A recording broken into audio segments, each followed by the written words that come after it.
পরিবার আমরা, এসব দেখে সবাই ভেঙে পড়ি, কান্নাকাটি করি। আমার আম্মু অজ্ঞান হয়ে যাওয়ার মতো অবস্থা হয়। আমার বালিশ থেকে পাওয়া যায় বিভিন্ন ছোট ছোট কাপড়ের টুকরা। আমার অনেক ছোটবেলার পুরনো গেঞ্জি আর একটা কাপড়ের টুকরোতে পাওয়া যায় এক চিমটি মাটি।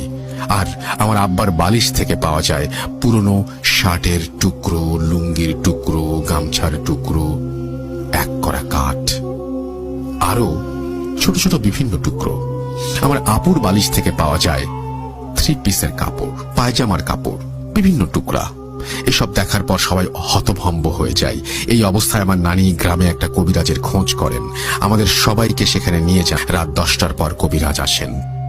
সবকিছু দেখে কবিরাজ অবাক হয়ে যান, ভয় পেয়ে যান। আবার বলেন এগুলো খুব খারাপ ভাবে করা হয়েছে, এর সমাধান করতে সময় লাগবে, পুরোপুরি সমাধান হবেও না সেটা বলে দেন।